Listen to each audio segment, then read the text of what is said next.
Imagine this.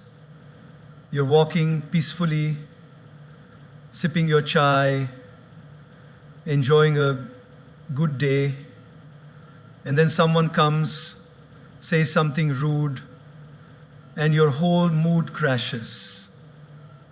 Just one sentence, just one look, and suddenly you're burning inside.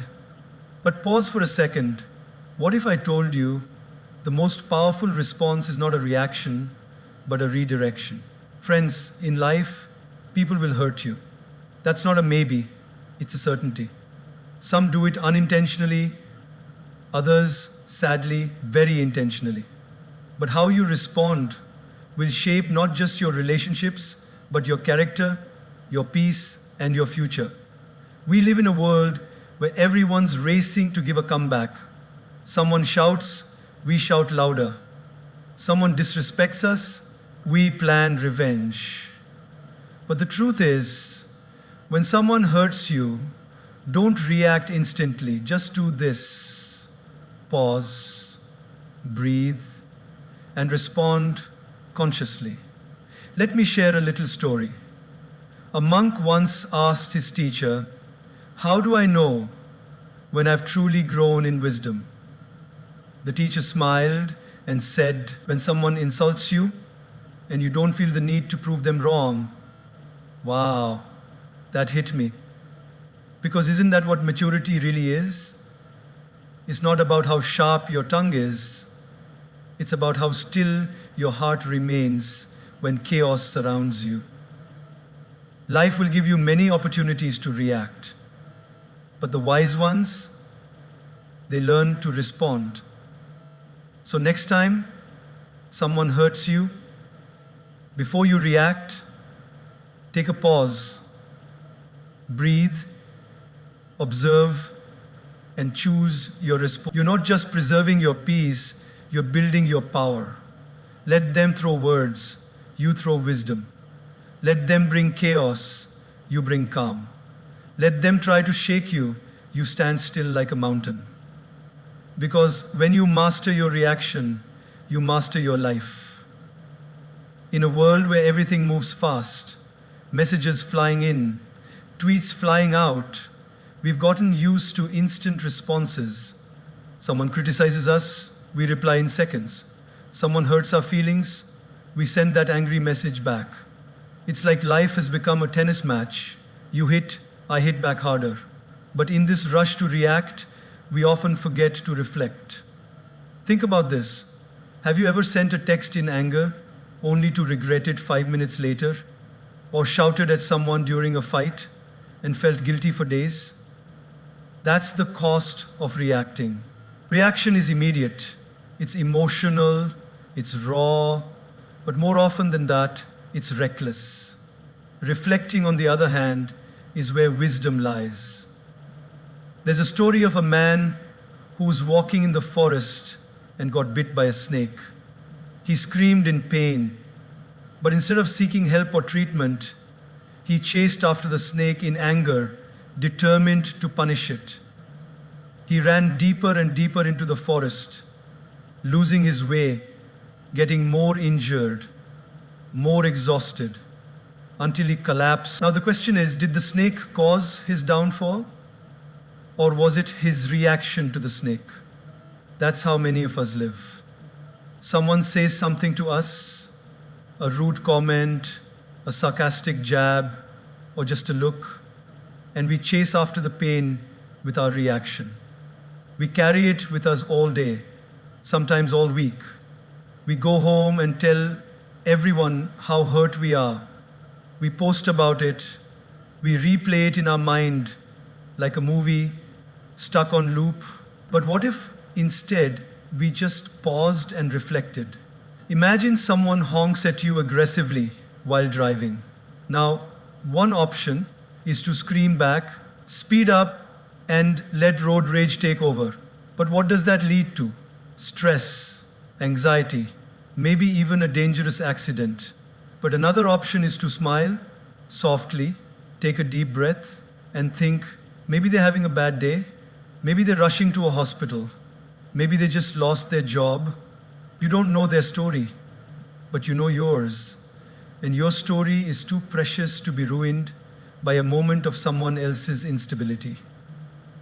Reflection gives you space to see beyond the moment.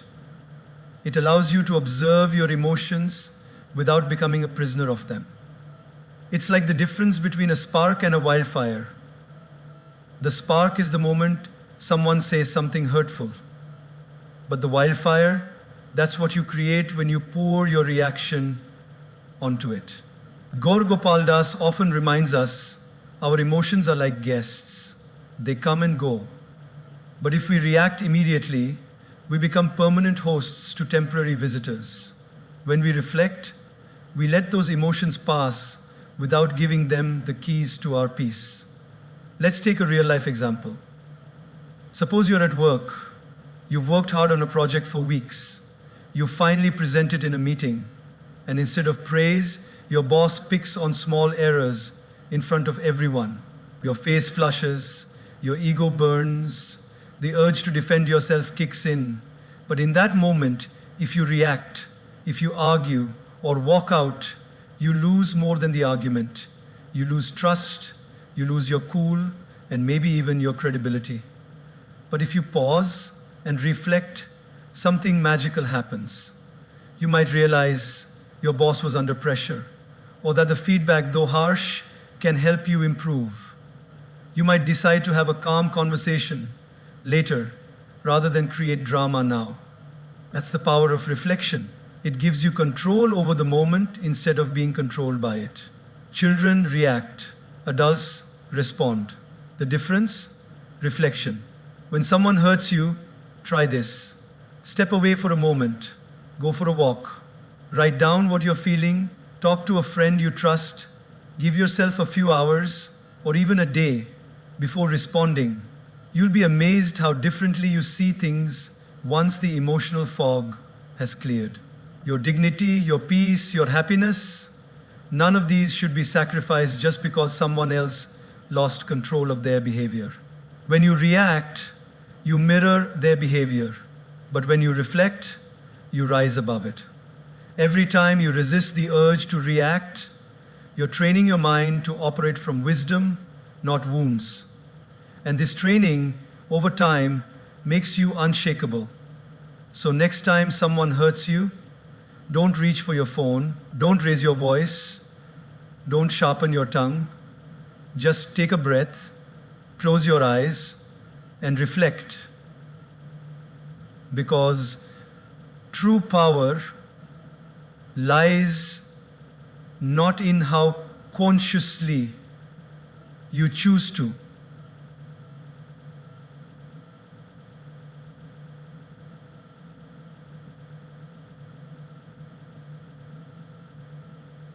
Don't raise your voice. Don't sharpen your tongue. Just take a breath, close your eyes, and reflect.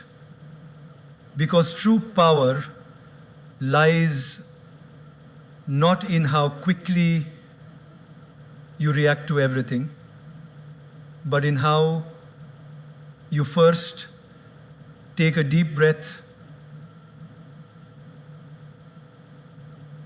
There is a simple wisdom in something we all do every second of our life: breathe. Yet, in moments of stress, anger, or hurt, we forget to do just that. We forget to breathe before we speak. And because of that, we often say things we don't mean, act in ways we later regret, and damage relationships that matter to us. Think about this for a moment. How many times in life have you said something in the heat of the moment, only to wish you could take it back a few minutes later? Maybe you were tired, maybe someone pushed your buttons, or maybe you were just having a rough day. But the words came out, sharp, impulsive, and raw. And just like that, they hurt someone you care about. That's the power of words, spoken without breathing, without thinking. Breathing before speaking is not just about inhaling air. It's about creating space between the trigger and the response. That one breath becomes the difference between reacting from emotion and responding with intention. There's a beautiful story often shared in spiritual circles. A man came to the Buddha, angry and frustrated. He insulted the Buddha with harsh words, trying to provoke a reaction. But the Buddha sat still, calm and silent. After some time, the man asked, "Why don't you respond?" The Buddha gently replied, "If someone offers you a gift and you do not accept it, to whom does the gift belong?" The man replied, "To the one who offered it." The Buddha smiled and said, "In the same way, I do not accept your anger. It remains with you." Now pause and reflect. How was the Buddha able to stay so calm? The answer lies in that silent gap, that pause, that breath, that moment of stillness gave him the clarity to not take on someone else's negativity. And we can do the same. Let's take an everyday example. Imagine you're in a team meeting. You share an idea you're proud of, something you've worked hard on, and a colleague dismisses it instantly, even ridicules it. You feel the sting of embarrassment, the flush of anger rising up your neck.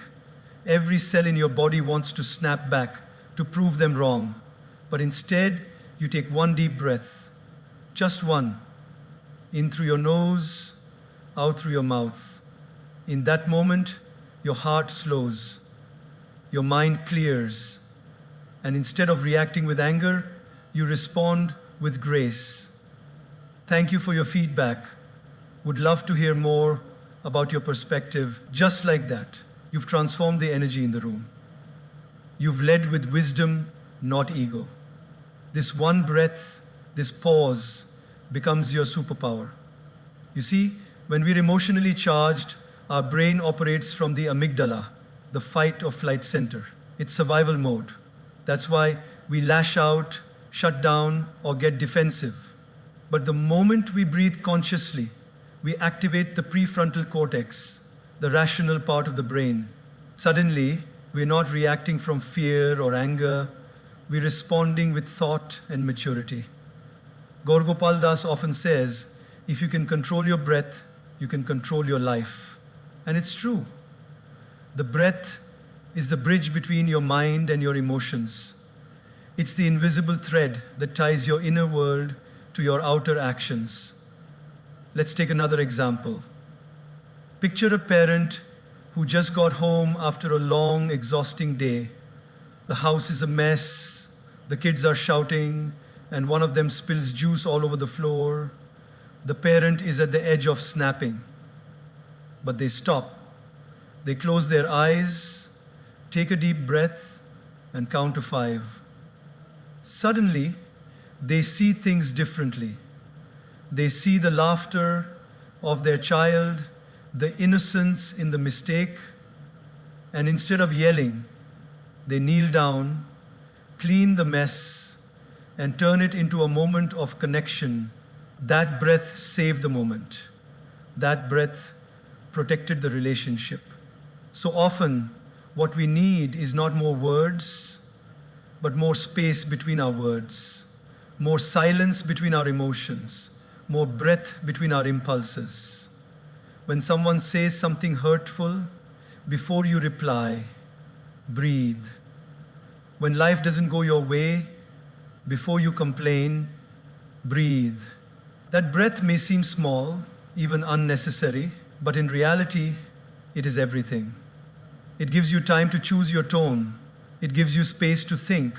And most importantly, it gives you the power to stay in control of yourself. Words once spoken cannot be unsaid, but words delayed through breath can be transformed. And often, silence says more than speech ever could. So let breathing become your daily practice. Before that meeting, take a breath. Before that tough conversation, take a breath. Before hitting send on that angry text, pause and breathe. You'll be amazed how much peace and power you find in just a few seconds of stillness. Because those who master their breath, master their emotions, and those who master their emotions master their lives. It's one of those statements that sounds simple but holds a deep, transformative truth. Hurt people hurt people. It means that those who inflict pain are often the ones who are silently bleeding inside. When someone lashes out at you, mocks you, ignores you, betrays you, or treats you unfairly, it's natural to take it personally. It's human to feel offended. But the moment we look beyond their behavior and try to understand the pain behind their action, something changes in us. Our heart softens. Our reaction transforms into reflection, and instead of returning pain with more pain, we begin to respond with compassion. Picture this. You walk into a bakery, smile at the cashier, and cheerfully say, "Good morning," but she just glares at you and grumbles, "What do you want?" For a second, your pride kicks in. How rude! Who does she think she is? But then you pause. You wonder, maybe she's going through something. Perhaps she woke up to bad news. Maybe she's struggling financially. Maybe her child is unwell, or she had a fight with someone she loves. You don't know her story, but suddenly your story doesn't have to be affected by hers. So you smile and say, "Rough morning," and you see her eyes soften. That one moment of understanding changed the energy completely. This is what happens when we realize that people often project what they're going through. Many times we walk around wearing invisible wounds. A child who grows up unloved may become a teenager who bullies others in school. A man who has been betrayed may find it hard to trust. A woman who was constantly criticized might speak harshly, not out of strength, but fear. What seems like arrogance, rudeness, or coldness is often a mask for someone who has been hurt deeply and doesn't know how to deal with it. There's a touching story about a man who always seemed bitter. He was the kind who never smiled, never spoke kindly, and always found something to complain about. People avoided him. One day, a new neighbor moved in, a woman full of positivity and warmth. Instead of reacting to his bitterness, she began greeting him every day with kindness. She would say good morning, share small gifts like fruits or flowers, and always smiled no matter how grumpy he looked. Weeks passed. Slowly, the man started changing. One day, he finally said, "No one's ever been this kind to me without expecting anything. Thank you." Later, she discovered he had lost his wife and son in a tragic accident and had been living in silent grief ever since. His rudeness wasn't really about the world. It was about his own pain. Now, apply this to your own life. Maybe there's a colleague who constantly criticizes you, a friend who suddenly distance themselves, a family member who often finds faults in everything you do. Instead of letting their pain turn into your pain, step back and ask, what might they be going through? That question opens a door in your heart, not to excuse their behavior, but to understand it. And that understanding becomes your strength. This doesn't mean you should tolerate toxic behavior or allow people to disrespect you. Setting boundaries is important. But when your heart carries compassion instead of resentment, you protect yourself from becoming what hurt you. Because the truth is, when we don't heal, we hurt. And sometimes that hurt is not even ours to carry. It gets passed down, like an emotional inheritance. You see, a person who is at peace within will never go out and damage someone else's peace. A person who feels truly loved will never intentionally make someone feel unloved. And a person who is emotionally fulfilled doesn't need to pull others down to feel taller. When Gopal Das says, "Don't judge people by their actions alone, look at what might be driving those actions," He invites us into a life of empathy, a life where we don't just react to people, but we try to reach people. We listen with more than our ears, we listen with our hearts. If every time someone hurts you, you pause and say, "This isn't about me, it's about their pain," you will begin to protect your inner world from being disturbed by the storms outside. You'll stop absorbing everyone else's chaos. You'll stop taking offense to every cold word or sharp look. Think of it like this. If someone throws dirt at you, you can throw it back, or you can wash it off and walk away clean. The first option leaves both people dirty. The second keeps you pure, centered, and in control. So when someone hurts you, don't just see the hurt. Try to see the human behind it. Maybe, just maybe, they're crying for help in the only way they know how. And your understanding could be the first step toward their healing. Because hurt people, but healed people heal others. Let's be the latter. There are moments in life when silence is not just golden, it's divine.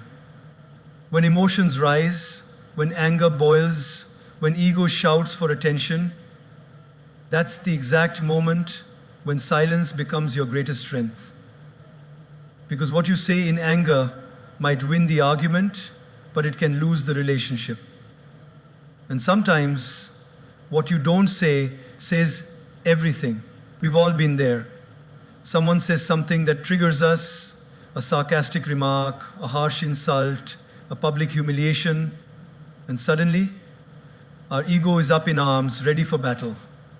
The heart races, words form in the mind faster than we can catch them, the tongue itches to fire back.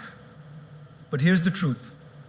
Reacting instantly with harsh words might satisfy your ego temporarily, but it almost always leads to regret later. Silence, on the other hand, gives you the power to respond, not react. Imagine this situation. You're having a conversation with a friend. Things get a little tense. Out of nowhere, they say something that deeply hurts you. Now you have two choices. You can snap back, say something even more hurtful, and walk away with wounded pride. Or you can pause, breathe, and say nothing at all. That silence in the moment doesn't mean weakness. It means you're thinking beyond the moment. You're preserving your peace instead of wasting your energy proving a point. We live in a time where everyone wants the last word. Social media arguments, family feuds, workplace drama, it all stems from the need to be right. But what's the use of being right if it leaves your heart wronged? Gaur Gopal Das beautifully says, "Win hearts, not arguments."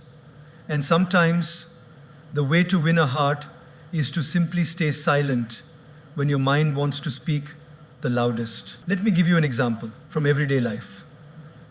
Picture a married couple in a heated argument. The husband says something impulsive, something below the belt. The wife, hurt and furious, feels the urge to respond with equal bitterness. But she chooses silence, not out of fear, but out of wisdom. She walks away, takes time to cool off, and later, when both are calm, she expresses her feelings in a gentle yet firm way. That silence didn't break the bond, it protected it. That silence wasn't defeat, it was emotional intelligence in action. Silence allows space for healing. It gives your mind a chance to process and your heart a moment to soften. When we respond immediately, we respond from emotion. But when we allow silence, we respond from wisdom. Have you ever noticed that the most composed people in your life are the ones who don't talk too much during conflict? They don't rush to defend themselves. They don't blurt out insults. They just stay calm. And somehow, that silence makes them more powerful, not less. There's a story of a man who was known for his patience and calm demeanor. One day, a stranger approached him and began insulting him, called him names, questioned his values, tried to provoke him. But the man said nothing. He just smiled and walked away. Later, someone asked, "Why didn't you respond? Didn't that hurt your pride?" The man replied, "If someone offers you garbage and you don't accept it, where does the garbage stay? With them." That's the beauty of silence. It doesn't mean you're okay with being disrespected. It means you're wise enough to know which battles are worth fighting, and most aren't. You don't need to participate in every drama. You don't need to clap back at every insult. You don't need to lower your vibration just because someone else chose to lower theirs. Think about this. When you light a candle and the wind blows, what do? You protect the flame. You shield it gently. You don't yell at the wind. Your peace, your inner calm is that flame. And when people throw wind at you, criticism, insults, negativity, you don't protect your peace by screaming louder. You protect your peace by screaming louder. You protect it by becoming still, by becoming silent. In silence, we gain clarity. In silence, we hear our true thoughts, not just the noise of the moment. In silence, we connect with something deeper, our higher self, our wisdom, our dignity. So next time someone disrespects you, mocks you, provokes you, remember this. Reacting immediately might feel good for a moment, but silence will feel peaceful for a lifetime. The world doesn't need more arguments. It needs more examples of restraint. And you can be that example. There is strength in standing up for yourself, but there is even greater strength in knowing when to stay silent and let time speak for you. Because silence is not the absence of words, it is the presence of wisdom. So choose silence over stupidity. Choose stillness over storms. And remember, your peace is too precious to waste on pointless noise. When someone hurts you, betrays your trust, misunderstands you, speaks behind your back, or wounds you with their words, the natural response is judgment. They're selfish, they're fake, they don't care about me. We place labels on them like stickers based on one or two moments, and those labels become our permanent perception of them. But what if, instead of rushing to judge, we first chose to write, to journal, to sit down with our own thoughts, pour them out on paper, and allow ourselves to feel, to process, to understand? Journaling is not just writing, it is reflecting. It's a way to make sense of the emotional chaos inside without throwing it at someone else. When we journal, we give ourselves a mirror, a chance to see our own heart, not just the wound it carries. Because judgment pushes people away, journaling brings you closer to yourself. Let's say a close friend forgets your birthday. It hurts, of course, especially when you remembered theirs. The easy response is to judge them. They don't care about me. They're so self-centered. I'll stop making an effort to. But before making that decision, imagine sitting down that night, opening your journal, and writing, "I felt really disappointed today. My friend didn't wish me. I felt forgotten. But maybe they're going through something. Maybe they just had a busy day. Or maybe I need to talk to them instead of assuming." By the end of that paragraph, something begins to shift. The anger softens, the pain finds space to breathe, and your mind becomes clearer. Instead of feeding the judgment, you've nurtured awareness. Gaur Das often says, before trying to understand others, try understanding yourself. And that's what journaling does. It helps you understand your own reaction. Why did their words trigger you so deeply? Is it really about them, or is it touching an old wound inside you? Journaling becomes a sacred conversation with your inner self, where you can be honest without fear of judgment. Now imagine a situation where a family member constantly criticizes you. Maybe it's a parent or sibling who never seems satisfied. They say things like, "You're always like this," or "You never do anything right." Naturally, judgment kicks in. They're toxic, they'll never change, I'm done with them. But pause, take a moment, open your notebook, write, "It really hurts when they speak to me like that. I don't feel valued." But maybe they speak from their own fears, from their own expectations. Maybe they don't know how to express love in a healthy way. Again, your anger transforms into understanding, not acceptance of bad behavior, but clarity about why it affects you the way it does. When you judge someone too quickly, you close the door to healing. But when you journal, you open the window to compassion. You might still set boundaries, you might still decide to distance yourself, but your actions come from wisdom, not wounded ego. The beauty of journaling is that it doesn't demand perfection. You don't need to write beautifully. You don't need the right words. All you need is the courage to be honest with yourself. The page listens. It doesn't interrupt. It doesn't criticize. It just receives. And in that safe space, your pain begins to dissolve. Let's take another daily life example. You're in a relationship and your partner says something that deeply offends you. Maybe they joked about something personal or made a decision without including you. You're fuming. You want to send a long, angry message or give them the silent treatment. But before that, try journaling. What did I feel in that moment? Why did it hurt me so much? Have I communicated this need before? What do I truly want right now? To be right or to be understood? The answers that come through those pages often surprise us. We realize we were projecting or expecting without expressing, or reacting from past pain. Judging is easy.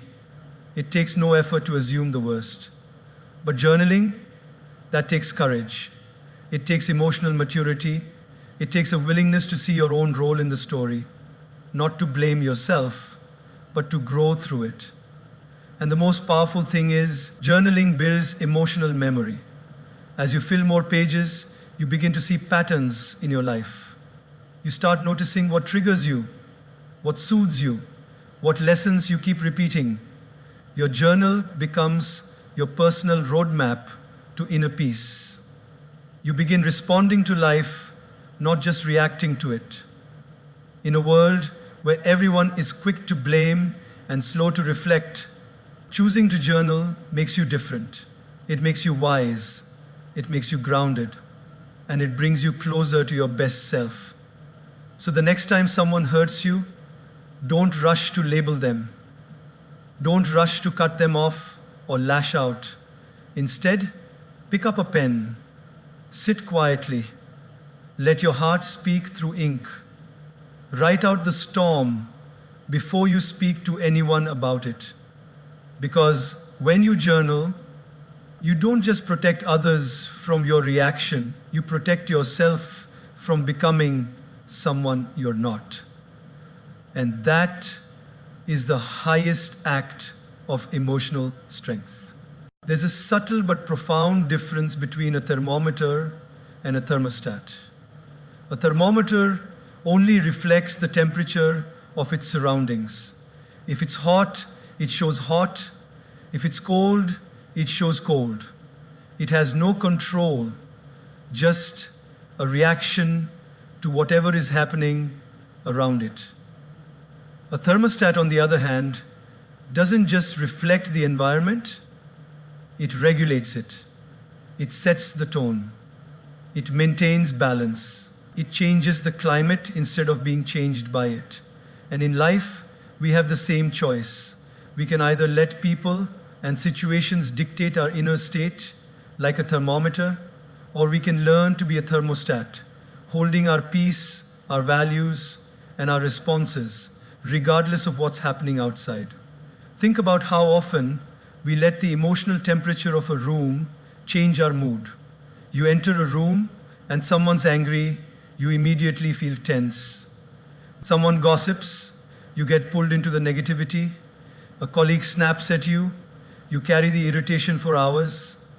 Like a thermometer, you absorb and reflect everything. But what if you were grounded enough to enter that same room and instead of matching the chaos, you brought calm? What if your peace was so steady that other people felt calmer just being around you? Let's take an everyday example. You're stuck in traffic. People are honking, cutting lanes, shouting out their windows. The atmosphere is boiling. Now, you can be a thermometer, lose your patience, yell back, honk aggressively, and arrive at your destination completely drained. Or you can be a thermostat, breathe deeply, play your favorite music, stay calm, and maybe even smile at someone who looks more stressed than you. You don't let the traffic steal your peace. You choose how you feel, no matter what's around you. This idea becomes even more powerful in relationships.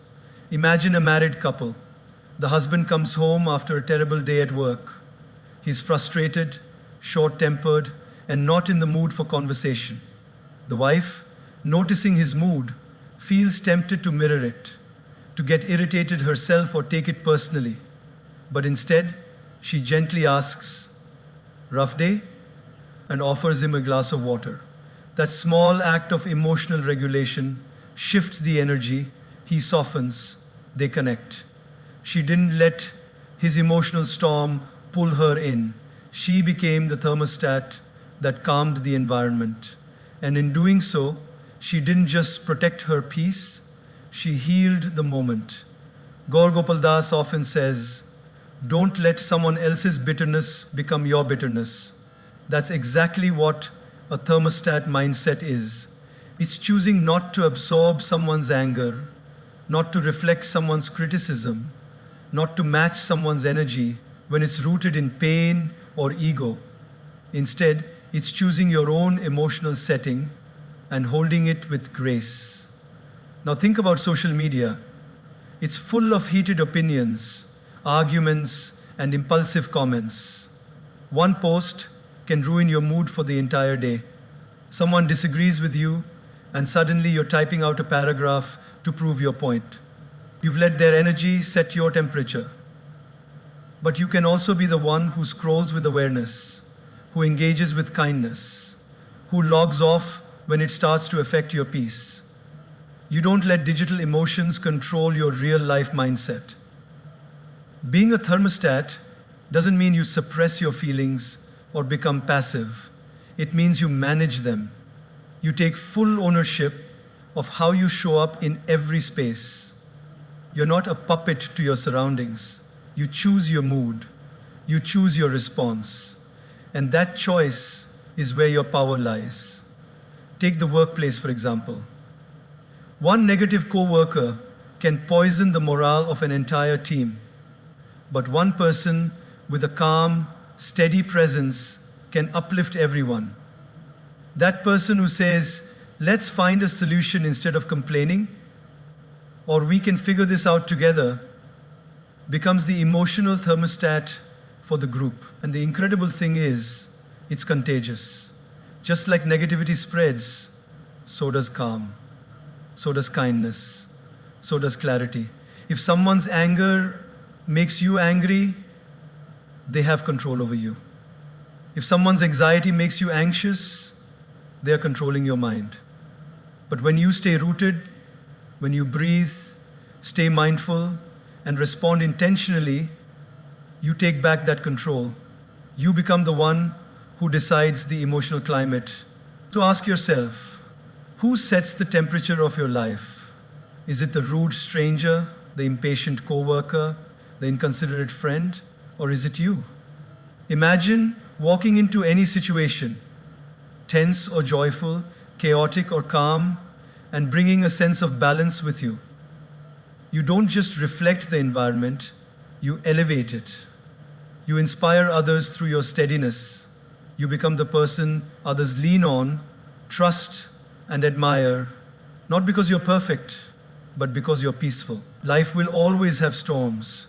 People will have moods, situations will be unpredictable, but your inner climate can stay steady. You can walk through fire without getting burned. You can enter chaos and remain still, not because you're numb, but because you've trained your mind to lead, not follow. Be a thermostat, not a thermometer. Be the one who sets the tone, not the one who's set by others. That is how you live with grace, with strength, and with peace that no one can take away.